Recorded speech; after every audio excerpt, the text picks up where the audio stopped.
মাছ daily হাণ্টলৈ আপোনালোকক স্বাগতম জনাইছোঁ। আহকচোন আজি আমি কঁকাল বন্ধা পিঠা বনাওঁ। ইয়াৰ কাৰণে আমাক লাগিব কলপাতখিনি এনেকৈ ধুনীয়াকৈ ৰ'দত শুকাই ল'ব। আৰু আপোনালোকৰ ওচৰত যদি সময় নাথাকে তেতিয়াহ'লে জুইটো সেকি ল'ব পাৰিব। কলপাতখিনি সেকা বা ৰ'দত দিয়াৰ এটাই উদ্দেশ্য যাতে পিঠাখিনি বন্ধাৰ সময়ত ই ফাটি নাযায়। কাৰণ ফ্ৰেছ কলপাত হ'লে ফাটি যোৱাৰ চান্সটো থাকে, সেইকাৰণে অকণমান সেকি বা শুকাই ল'ব। আহক এতিয়া পিঠাৰ প্ৰিপাৰেশ্যন কৰোঁ। ইয়াৰ কাৰণে আমাক লাগিব চাউলৰ গুড়ি, ৰুকি লোৱা নাৰিকল, তাৰপিছত চেনি আপোনালোকৰ সোৱাদ অনুযায়ী দিব, আৰু আমাৰ জিভাৰ সোৱাদৰ কাৰণে অকণমান নিমখ, আধা চামুচমান নিমখ ব্যৱহাৰ কৰিব। তাৰপিছত এই গোটেই মিশ্ৰণখিনি ধুনীয়াকৈ মিক্স কৰি ল'ব।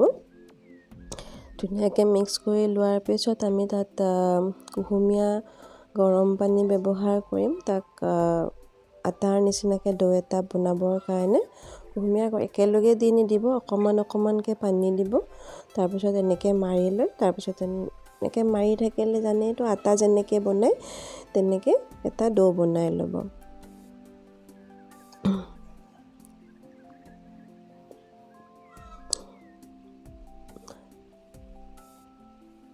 এয়া ডো প্ৰায় ৰেডি হৈ গ'ল।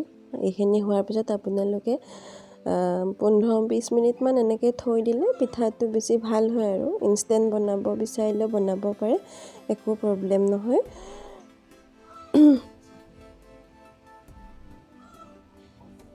এতিয়া আহক আমি পিঠাৰ শ্বেপটো দিওঁ।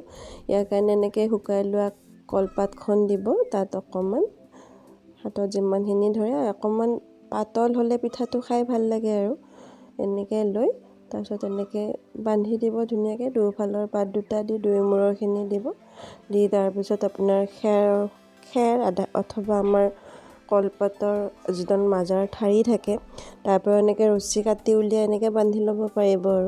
আৰু আপোনালোকে যদি নতুন হয় এনেকৈ বন্ধাৰ পিছত আমাৰ যিডাল আমাৰ মাৰি থাকে বেলনা বাৰীডাল, সেইডালেৰে আপোনালোকে বেলি দিলে ওপৰত এনেকৈ হৈ যোৱাৰ পিছত আৰু তেতিয়াও ধুনীয়াকৈ পিঠাখন পাতল হৈ যায়। এনেকৈ পিঠাখিনি বনাই ল'ব গোটেইখিনি। যিমানে পাতল হয় পিঠাটো সিমানেই সোৱাদৰ হয়। ডাঠ হ'লেও খাই ভাল লাগে, টেষ্টটোতো একেই, কিন্তু পাতল হ'লে এটা বেছি ভাল এটা সোৱাদ আহে।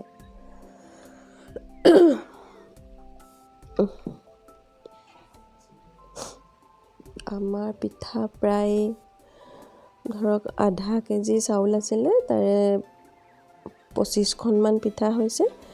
এতিয়া এনেকৈ কেৰাহীত পানীখিনি গৰম হ'বলৈ দিব। পানীখিনি যেতিয়া কুহুমীয়া হ'ব তেতিয়া পিঠাখিনি এনেকৈ দি দিব।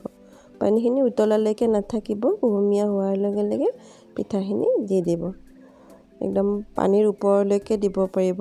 পানীখিনি জাষ্ট পিঠাত অকণমান লাগি থাকিলে হ'ল ওপৰৰ পিঠাকেইখনত, কাৰণ ভাপ আহিবই তলৰ পৰা, ধুনীয়াকৈ সিজি যাব।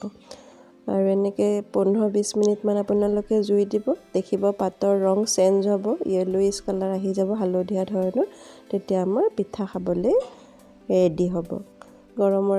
গৰমে আপোনালোকে এনেকৈ পৰিৱেশন কৰিব পাৰিব। দেখকচোন, দেখিবলৈ খুব ধুনীয়া হয়। টেক্সচাৰটো চাওক, মানে কিবা এটা মুখ খাওক এনেকৈ থোৱা যেন লাগিছে। চাওক কিমান ধুনীয়া টেক্সচাৰ আহিছে, খুব ভাল লাগে খাই, হেল্থিও হয়। Thank U.